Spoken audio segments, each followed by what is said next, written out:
ጥምቀተ ባሕረ ዮርዳኖስ ነያ ጥምቀተ ባሕረ ዮርዳኖስ ነያ ሃሌሉያ ሃሌሉያ ሃሌሉያ ሃሌሉያ ጥምቀተ ባሕረ ዮርዳኖስ ነያ ጥምቀተ ባሕረ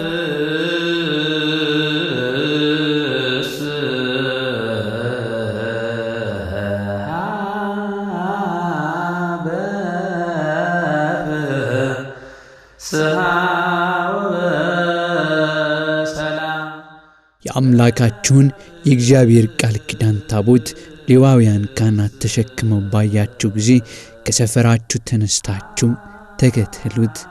ኢያሱ 3 ቁጥር 3። ይህ ኢያሱ በጊዜው ለሕዝበ እስራኤል ፍጻሜው ደግሞ ለእስራኤል ዘነፍስ የተናገረው አምላካዊ ትእዛዝ ነው። የምስጢራት ሁሉ በር የሆነው ጥምቀት በኦርቶዶክሳዊት ተዋሕዶ ቤተክርስቲያን አስተምህሮ ከአምስቱ ምስጢራተ ቤተክርስቲያን መካከል አንዱ ነው።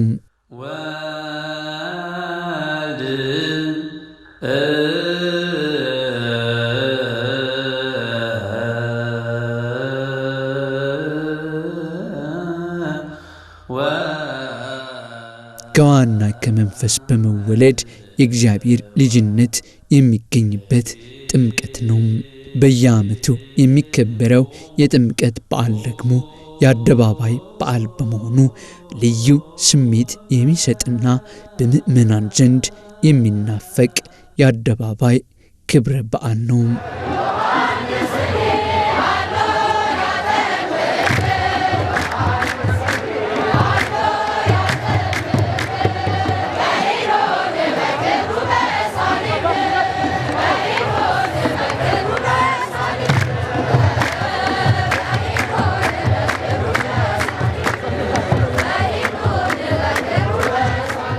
ጥንተ ጠላታችን ዲያብሎስ በእኛ ላይ ያስቀመጠው የዕዳ ደብዳቤያችን የጠፋበት ጥምቀትም በመሆኑ ጌታችን መድኃኒታችን ኢየሱስ ክርስቶስ ይህንን ሊደመስስልን በዮርዳኖስ ባሕር በተጠመቀም ጊዜ የዕዳ ደብዳቤያችን ቀዶታልና ከገሊላ ወደ ዮርዳኖስ መሄዱን ተከትሎ ታቦታቱ ከመንበራቸው ተነስተውም ወደ ተዘጋጀላቸው ጥምቀተ ባሕር ይሄዳሉ።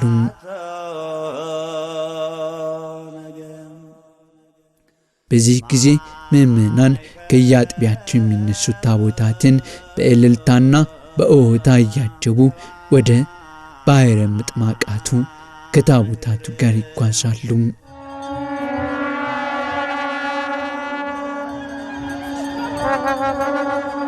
ይህ ከ1000 ዓመታት በላይ የዘለቀው ክብረ በዓልም የአደባባይ በዓል መሆን የበቃው እንዴት ነው? በማን ዘመን ተጀምሮ አሁን ወዳለንበት ዘመን ዘለቀ የሚለውን እያነሳን ታሪካዊ ዳራውን እንቃኛለን። አብራችሁን ቆዩ።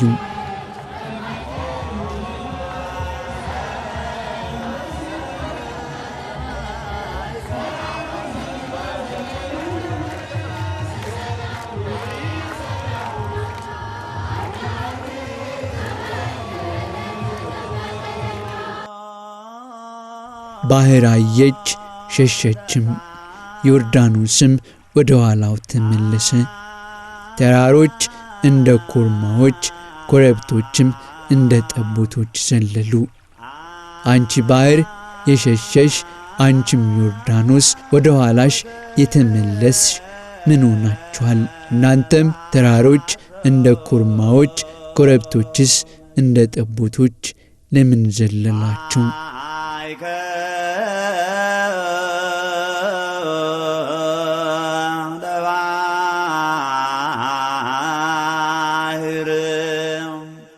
ከያዕቆብ አምላክ ፊት ከጌታ ፊት ምድር ተናወጠች በማለት ልበ አምላክ ቅዱስ ዳዊት አስቀድሞ በትንቢት መነጽርነት ሰማይና ምድርን የፈጠረ አምላክ ማየ ዮርዳኖስን በረገጠ ጊዜ የሚሆነውን ሁነት በማየትም ባሕርን በሰው ተለዋጫዊ ዘይቤ አስገብቶ የሚሆነውን ምስጢር በማፍታታት ይናገራል።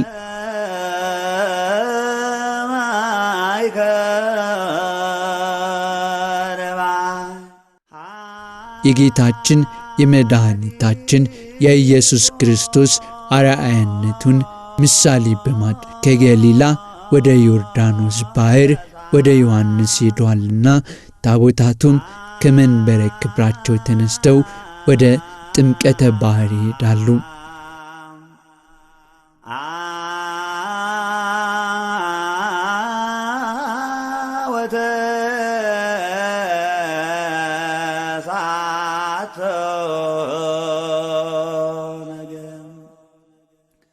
የክብር ጌታ እርሱ በባሪያው ይጠመቅ ዘንድ ወደ ዮርዳኖስ ሄዷልና ወዲህ ደግሞ የዕዳ በደላችን ይቀድልን ዘንድ በጥምቀቱም ልጅነታችንን ያጸናልን ዘንድ አለውና ይህንን ምስጢር በኢትዮጵያ ኦርቶዶክሳዊት ተዋሕዶ ቤተክርስቲያን በስፋት ይተገበራል። ይህንን ተከትሎም ታቦታቱ ወደ ተዘጋጀላቸው ባሕረ ጥምቀት በመሄድም ያድራሉ።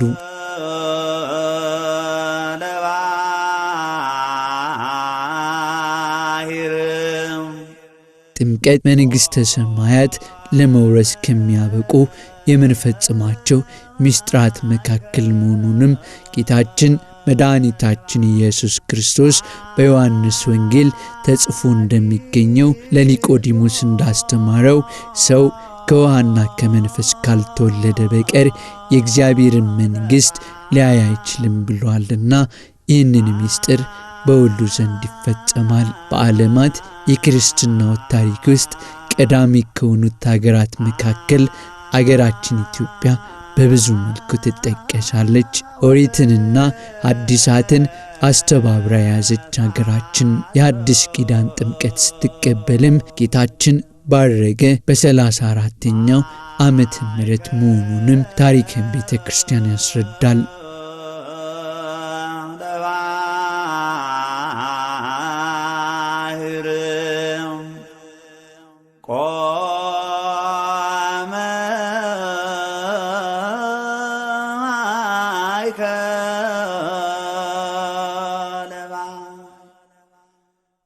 ሁለቱንም ኪዳናት አስተባብራ የያዘችው ኦርቶዶክሳዊት ቤተክርስቲያን ትውፊታዊና ሃይማኖታዊ የበዓላት ክዋኔዎቿ ዘመንን ተሻግረው የመጡበት የታሪክ ጅረትም የራሱን ሰንሰለት ተከትሎ ነው። ይኸውም የአደባባይ በዓል እንዲሆንም በዚህ መልኩ ገጽታው ከማማሩ በፊት ጥንቱ እንዴት ነበረ ብለን ስንፈትሽም በርካታ መላምቶች ቢኖሩም በኢትዮጵያም በዚህ መልኩ ለመከበሩ መሰረት የጣለው የቤተ ክርስቲያን ኮከብ በሆነውና በኢትዮጵያዊው ሊቅ ቅዱስ ያሬድ ዘመን በአፄ ገብረ መስቀል ዘመነ መንግስት መሆኑንም በታሪክ ተዘግቧል።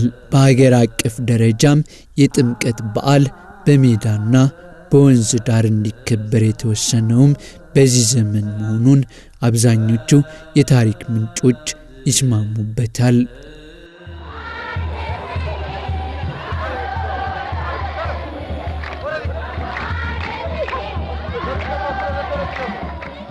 በወቅቱ የበዓሉ አከባበር የእያንዳንዱ አድባራት ምዕመናን በአጥቢያቸው በሚገኝ ሜዳና ወንዝ ተሰባስበው ለየብቻቸው ያከብሩ ነበር።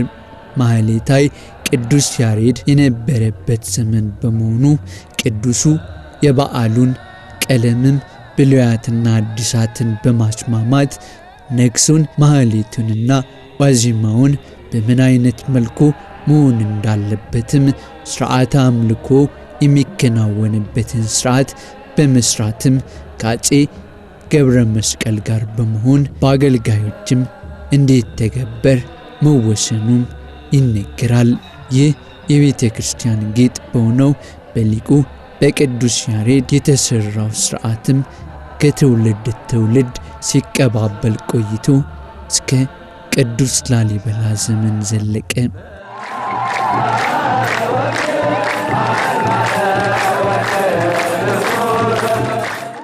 ከአንድ አለት መቅደሶችን በመፈልፈል የሚታወቀው ንጉሱ ቅዱስ ላሊበላም በዘመኑ በዓለ ጥምቀት በየአድባራቱ ለየብቻ በየአካባቢው በተናጠል መከበሩ ቀርቶ በአንድ ላይ ተሰባስበው ወደ ባሕረ ጥምቀቱ ጥር 11 ቀን ወርደው እንዲያከብሩና ዕለቱኑ ወደ ማደሪያ መቅደሳቸው እንዲመለሱ ሥርዓት ሰርቷል። ይኸውም ጥንት የነበረውን የአባቶቹን ትውፊት በማስቀጠልና ኦርቶዶክሳዊ ይዘቱን ሳይለቅም እንዲህ ያለ ሥርዓት እየተከበረ ቆየም።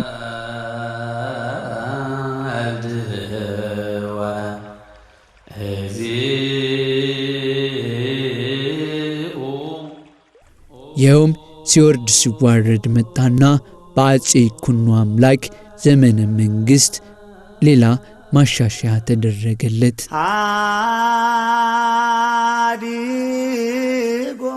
በአፄ ይኩኖ አምላክ ዘመነ መንግሥትም በዓለ ጥምቀት ጥር 11 ቀን ወደ ጥምቀተ ባሕር መውረዳቸው ቀርቶ በዋዜማው ጥር 10 ቀን ከተራ ተብሎም እንዲሰየምና ወደ ጥምቀተ ባሕር በመውረድ እንዲያድሩና በንጋታው ወደ ማደሪያቸው እንዲመለሱ የተወሰነበትና ሥርዓት የተሰራበት መንገድ ይጠቀሳል። የዚህ ሐሳብ አመንጭም የሆኑትም በዘመኑ የነበሩት ጻድቁ አቡነ ተክለ ሃይማኖት ናቸው።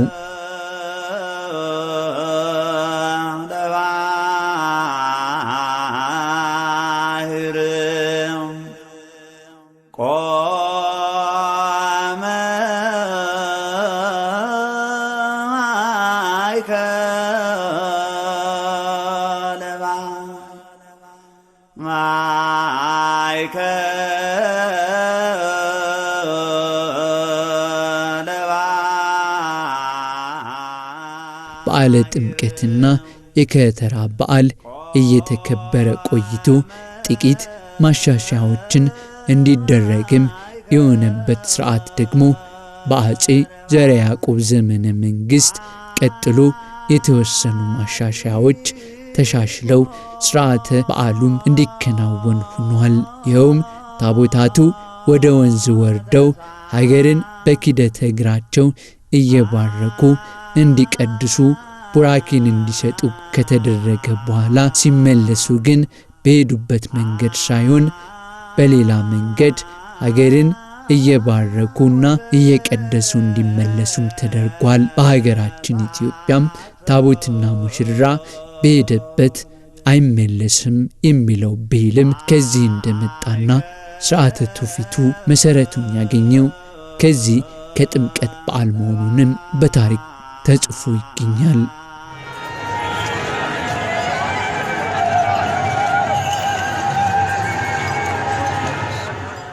ታዲያ ይህ የአደባባይ በዓልም እየጠነከረ መጣና በየዘመናቱ የተሻሻሉትን የበዓሉ አከባበር ሥርዓትን ጠብቆ ከምእመናን ጋር የተሳሰረው ደግሞ በአፄ ናኦድ ዘመነ መንግሥት የወጣው አዋጅ ነው።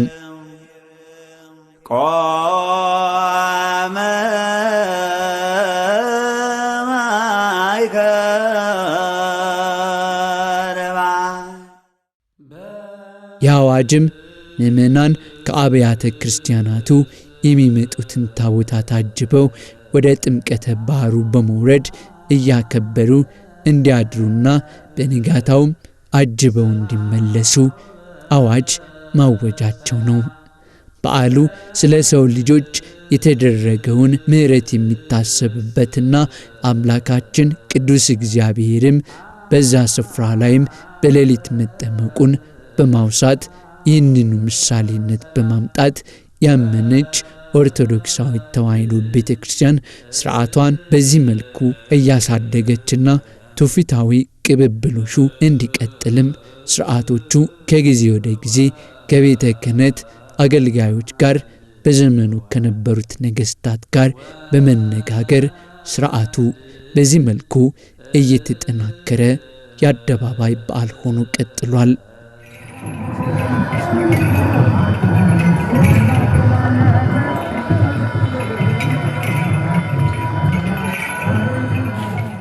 የጥምቀት በዓል የአደባባይ በዓል የሆነበትን ታሪክ ሲወሳ የማይረሱ የጥምቀት ቦታዎች መኖራቸው ሌላኛው ከጥምቀት ጋር ተያይዞ የሚነሳው ታሪክ ነው። ይህም በሀገራችን በልዩ ልዩ ቦታዎች በዓለ ጥምቀት ለየት ባለ ሁኔታ ደምቆ የሚከበርባቸው ቦታዎችም ሆነው ተገኝቷል። ከነዚህም ታሪካዊ ስፍራዎች መካከልም በጎንደር የሚገኘው የአጼ ፋሲል መዋኛን፣ በአክሱም የንግሥት ሳባ መዋኛን ማይሹም፣ በላስታ ደግሞ የቅዱስ ላሊበላ መዋኛን፣ በሸዋ የአጼ ዘርዓ ያዕቆብ ፍርድ መስጫ አደባባይን፣ እንደዚሁም ደግሞ 44 ታቦታት የሚያድሩባትን የሸንኮራ ሜዳን፣ ራቡቴ ወንዝም፣ በአዲስ አበባ ደግሞ ጃንሆይ ሜዳ ወይም በተለምዶ ጃን ሜዳ ተጠቃሽ ናቸው።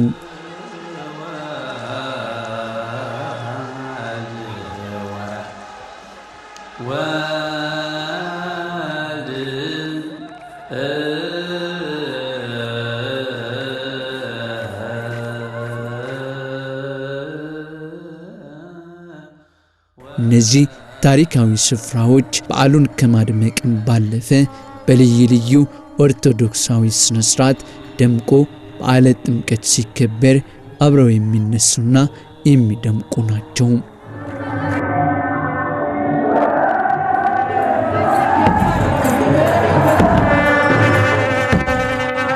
በጎንደር የሚገኘው የአጼ ፋሲል መዋኛ በዓለ ጥምቀትም ጎልተው ከሚከበሩባቸው ቦታዎች መካከል ተጠቃሽ ሲሆንም ጥምቀት በጎንደርም ልዩ ገጽታ ያላበሰም ታሪካዊ ክስተት ሆኖ ቀጥሏል። የቅዱስ ፋሲለደስ ጥምቀተ ባህርም ፋሲል መዋኛ ባህረ ጥምቀቱ በአጼ ፋሲል የተገነባ ነው።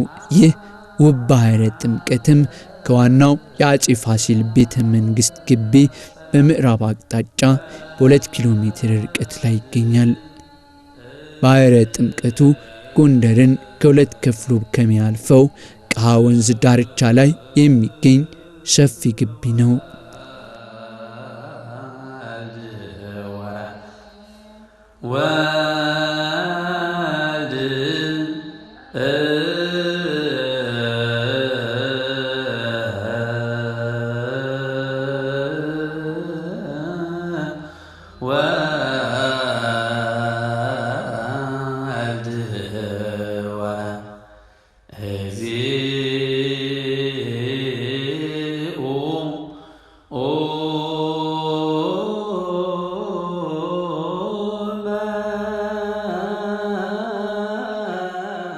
ግቢው በዙሪያው 6 የእንቁላል ቅርጽ ያላቸው ግንቦች አሉት።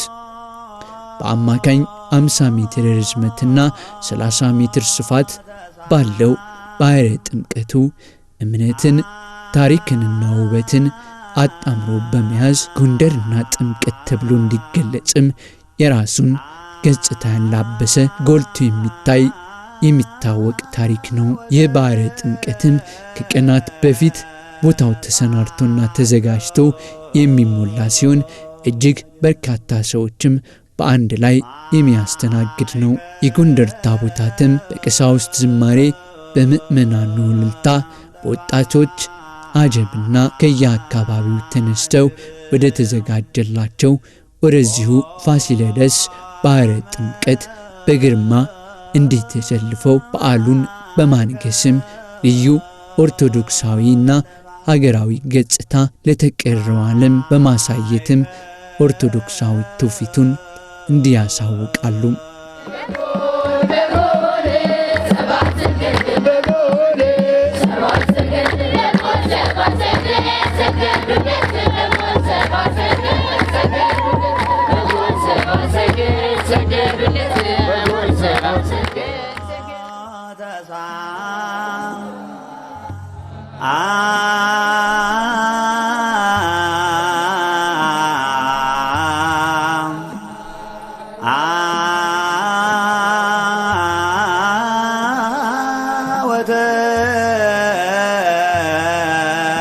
ወተሳተ በሀገራችን ከሚታወቁት የጥምቀት ስፍራዎች መካከልም በትንሿ የገጠር መንደር የምትገኘው ራምቡቲ ናት። ጥምቀት በራምቡቲ መከበር የጀመረውም ከ600 ዓመታት በፊት በ14ኛው መቶ ክፍለ ዘመን እንደሆነም ታሪክ ያስረዳል።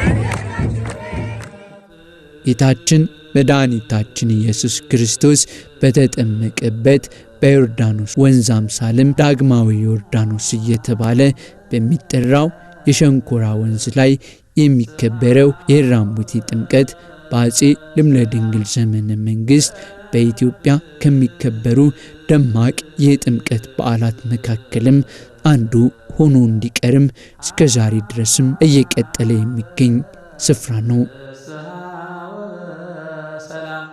በራምቡቲ ጥምቀትም ከ44 ታቦታት በላይም በዚያ እንደሚታደሙም ይነገራል። ከረጅም ርቀት አቆራርጠው ታቦታቱ የራምቡቲ ባህረ ጥምቀት ሲደርሱም ትንሿ የገጠር መንደር ትደምቃለች።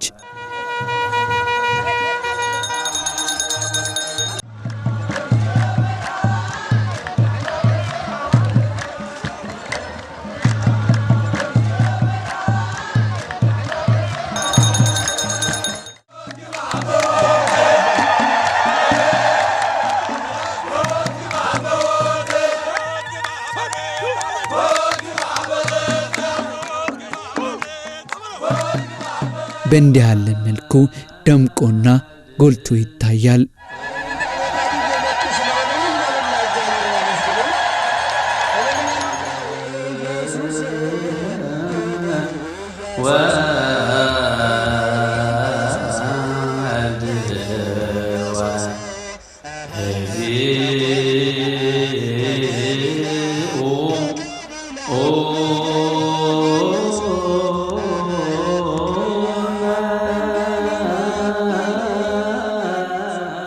ሌላኛውና ታሪካዊ ከሚባሉት የጥምቀት ስፍራዎች መካከል በጃን ሜዳ ያለው የጥምቀት ስነ ስርዓት ነው። ይኸውም በአዲስ አበባ የሚገኙት ታቦታት በተለይም ስፍራው ከሚገኝበት አጥቢያና አቅጣጫ የሚገኙት ታቦታት ወደ ስፍራው በመምጣትም ጥምቀት በደማቅና በርካታ ምዕመናን በታደሙበት የሚከበር በዓል ነው። ይህም ለተቀረው ዓለም ሲታይ ኢትዮጵያ ለዓለም የምታበረክተው በደማቅ ቀለም የምትጽፍበት ታሪክ ስለመሆኑም የማይጠረጠር እውነት ነው።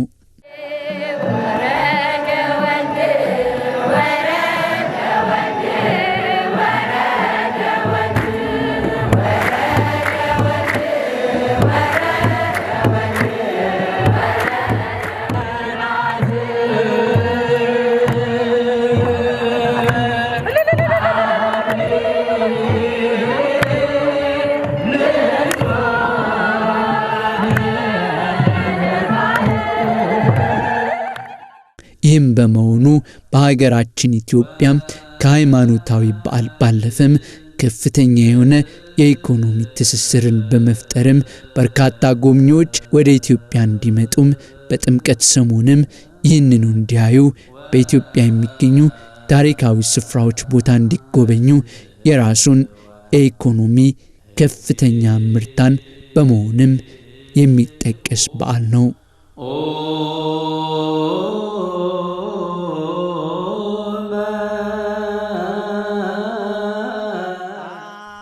ጥምቀት በአደባባይ ስለመከበሩ ስናስብ ደግሞ የማይረሳውና ሊታለፍ የማይገባው አንድ ጉዳይ አለ። ይኸውም በልዩ ልዩ ስፍራ በወጣቶች የሚከናወነው ጥምቀቱን ለማክበር የሚደረገው ሽርጉድ ነው።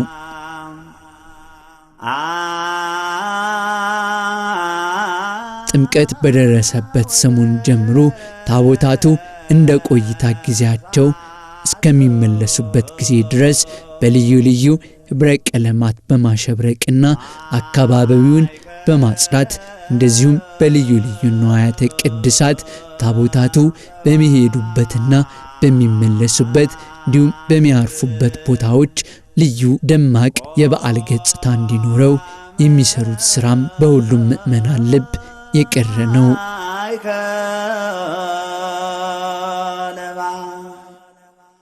ወጣቱ ከያለበት ተሰባስቦ ለጥምቀት ያልሆነ ሰውነት በሚል ብሂልም ላባቸው እየተንጠፈጠፈ እጃቸውም እየደማ ምንጣፉንም እየተሸከሙ ታቦታቱ በሚያልፉበት ቦታ ሁሉ ምንጣፍን ያነጥፋሉ።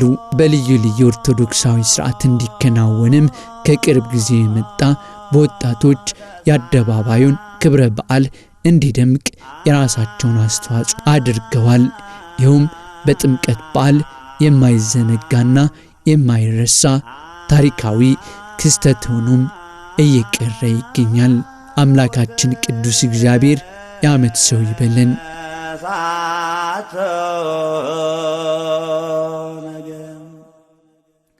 በድጋሚ እንኳን ለብርሃነ ጥምቀቱ በሰላም አደረሳችሁ።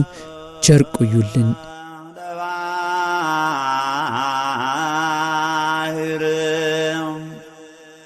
ቆ